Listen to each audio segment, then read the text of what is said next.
students, I am Mrs. Navdeep Kaur and we are doing Song of Myself by Walt Whitman. Walt Whitman ने leaves of grass book publish की थी 1855 में, जो कि collection of poem था और उसके अंदर 400 पोएम्स थी।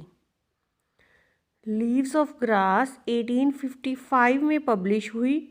उस बुक के अंदर 400 पोएम्स थी और सॉन्ग ऑफ माई सेल्फ भी उसी बुक का एक हिस्सा है, पोएम है, जिसके अंदर 52 सेक्शन हैं। आई रिपीट, वॉल्ट विटमैन ने लीव्स ऑफ ग्रास लिखी 1855 में। उस बुक के अंदर 400 पोएम्स थी और उन पोएम्स के अंदर एक पोएम थी सॉन्ग ऑफ माई सेल्फ, जिसके 52 सेक्शन थे और आपके सिलेबस में सेक्शन 1, 6, 20, 24, 30 और 52 हैं। एग्ज़ाम में कई बार ऐसे भी आ जाता है कि आपके सिलेबस में ये जो सेक्शन दिए हैं इनके हिसाब से आप वॉल्ट विटमैन को प्रूव कीजिए कि वो एक स्पिरिचुअल पोएट थे या फिर उन्होंने अपनी पोएट्री के अंदर क्या क्या फीचर्स दिखाए। According to your syllabus you have to discuss. So आपने इन्हीं सेक्शन में से पोएम्स की जो लाइंस हैं वो लेनी है। अगर आप कुछ और ले भी रहे हो तो वो एक्स्ट्रा है आपका मटेरियल, लेकिन आपने स्पेशली ये वाली पोएम्स को नहीं छोड़ना। जो आपके सिलेबस में सेक्शन दिए हुए हैं उन सेक्शंस में से ज़रूर लाइन उठानी है। ये ना हो कि आप एक्स्ट्रा मैटर उठा रहे हो और आपने इन लाइंस को, इन सेक्शंस को देखा ही नहीं। आई मीन टू से स्पेशली फोकस इन जो आपके दिए हुए हैं सेक्शन उन्हीं के ऊपर होना चाहिए। जब भी आप वॉल्ट विटमैन की पोइट्री को पढ़ते हो तो आपको सबसे पहले ट्रांसडेंटलिज्म का मतलब पता होना चाहिए। ट्रांसडेंटल क्या होता है? मीन्स अति उत्तम। ट्रांसडेंटल मीन्स अति उत्तम। अति उत्तम क्या है? Relating to the spiritual field. Spirituality को हम सबसे उत्तम मानते हैं, तो यहाँ पर इसका मीनिंग ये आता है कि समथिंग मिस्टिकल है, सुपर ह्यूमन बात हो रही है, सुपर नेचुरल बात हो रही है, अदर वर्ल्डली बात हो रही है। ट्रांसडेंटलिज्म क्या था? उस टाइम अमर्सन, थ्यूरो और विटमैन 1830 की बात है, जब ये मूवमेंट चला था अमेरिका के अंदर। उस टाइम इससे रिलेटेड जब उन्होंने राइटिंग की 1830 के अंदर, अमर्सन, थ्यूरो और विटमैन ने इस टेक्निक को फॉलो किया और वो इस टेक्निक से मीन्स स्पिरिचुअलिटी के बारे में लिखते थे, बियॉन्ड दिस वर्ल्ड के बारे में लिखते थे। इनकी क्वालिटी जो थी वो सेम थी। मीन्स 1830 के अंदर एक ऐसी लहर चली जिसके अंदर अमर्सन, थ्यूरो और विटमैन शामिल थे। उन्होंने इस तरह की राइटिंग की, इसलिए उसको ट्रांसडेंटलिज्म का नाम दिया गया। और ये अमर्सन ने एक बुक लिखी थी नेचर। बुक के अंदर ऐसे थे जिसमें इसी तरह स्पिरिचुअलिटी की बात की गई थी, बियॉन्ड दिस वर्ल्ड की बात की गई थी, जैसे कि वॉल्ट विटमैन ने 1855 में लीव्स ऑफ ग्रास में अपनी बात को प्रेजेंट किया है और एक ये लैंडमार्क उनकी बुक बन गई है अमेरिकन कल्चर के अंदर। लिस्ट कौन सी है? मीन्स इसके ऊपर चलने वाले। इस मूवमेंट के अंदर जो राइटर और एसेइस्ट आते हैं वो ट्रांसडेंटलिस्ट हैं। ट्रांसडेंटल का मतलब रिलेटेड टू आत्मा, और ट्रांसडेंटलिज्म मीन्स उस मूवमेंट में जिसमें सभी उस टाइम के 1830 के राइटर आते हैं। Hope you understand this thing. List कौन सी है? मीन्स इसके ऊपर चलने वाले। इस मूवमेंट के अंदर जो राइटर और एसेइस्ट आते हैं वो ट्रांसडेंटलिस्ट हैं।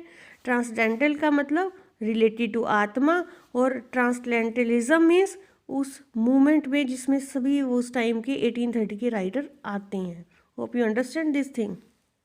ट्रांसडेंटलिज्म एक ऐसा वर्ड है जिसको ये डिस्क्राइब करता है, सिंपल आइडिया होता है। कोई भी इंसान है, मैन है, वुमेन है, उनके पास ऐसी नॉलेज होती है, ऐसी आँख होती है देखने वाली, जो कि बियॉन्ड वर्ड को देखते हैं, फील करते हैं, टच करते हैं। मीन्स उनकी नज़र में ही फ़र्क होता है। वो कॉमन चीज़ में भी अनकॉमन चीज़ की बात करेंगे। जैसे वॉल्ट विटमैन ग्रास के अंदर कैसे यूनिवर्सल ब्रदरहुड की बात करते हैं, ग्रास के अंदर भी वो फील करते हैं कि परमात्मा ने हम सबको कैसे सबको समान समझा है और हमारे अंदर इक्वलिटी होनी चाहिए। नज़र परमात्मा की है जो वो सब पर समान है, नेचर है वो सबके साथ इक्वल बिहेव करती है।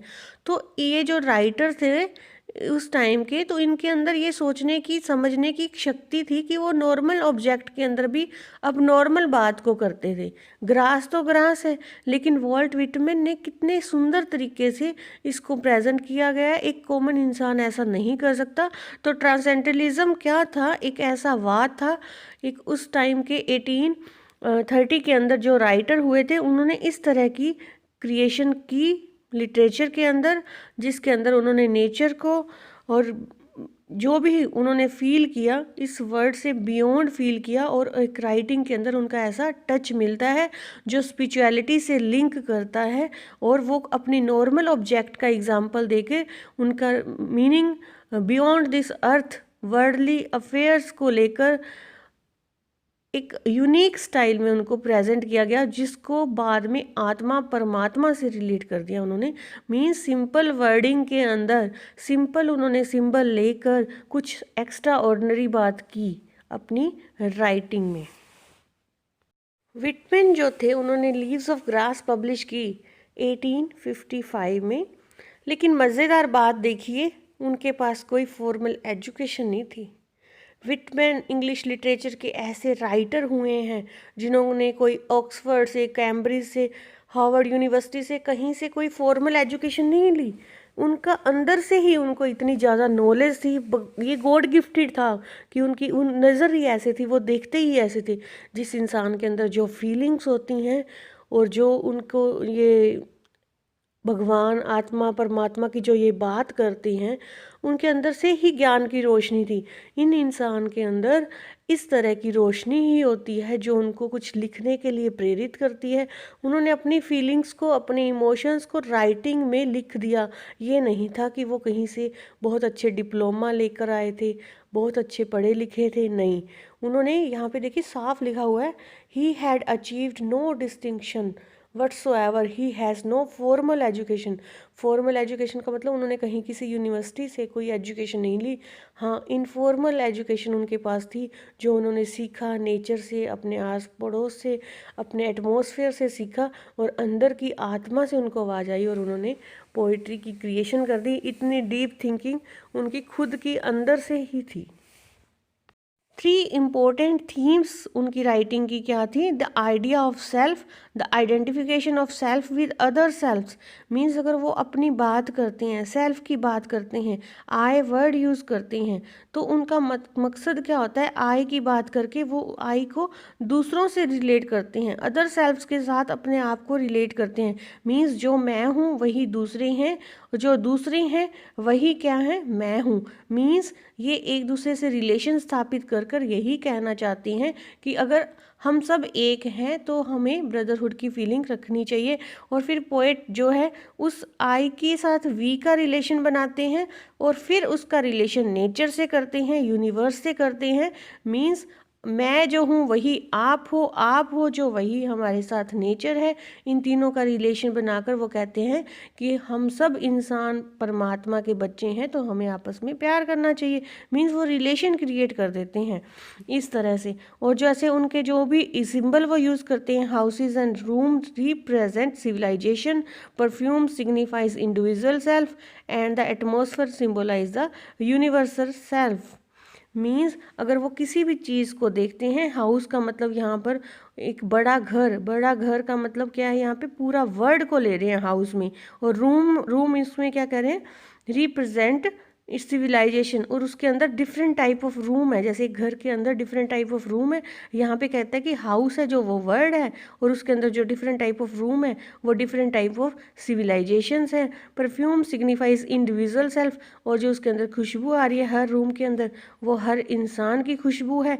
और जो एटमॉस्फेयर है वो हमारा जो उस घर का एटमॉस्फेयर है वो यूनिवर्सल बात है, वो यूनिवर्स है हमारा। मीन्स हम सभी उस यूनिवर्स के अंदर, जैसे घर के अंदर रूम है, रूम के अंदर परफ्यूम की खुशबू आ रही है, और जो उसका एटमॉस्फेयर है वो यूनिवर्स है। तो यहाँ पे इसने सिंबलिकली प्रेजेंटेशन दी है, और इस तरह से वो हर कॉमन चीज़ के अंदर भी आत्मा परमात्मा की, यूनिटी की, ब्रदरहुड की फीलिंग की ये बात करते हैं। ये ओपनिंग लाइन है, you must quote these lines. I celebrate myself and sing myself, and what I assume you shall assume, for every atom belonging to me as good belong to you.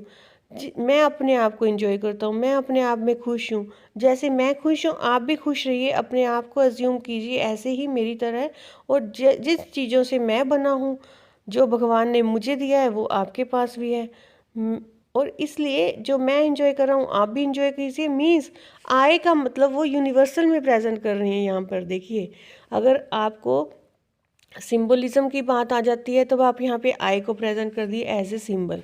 अगर यहाँ पे theme की बात आ जाती है तो universal brotherhood की बात कर दी, कि वो कहते हैं कि जैसे मैं देख रहा हूँ अपने आप को आप भी देखिए। तो यहाँ पर हमने प्रेजेंट कैसे करना है, क्वेश्चन जिस हिसाब से आता है आपने प्रेजेंटेशन वैसे ही कर देनी है। अगर ये सिंबलिज्म में अंदर आता है तो आपने ये लाइन दे के दिखा देना कि यहाँ पे आई सिंबलिज्म है।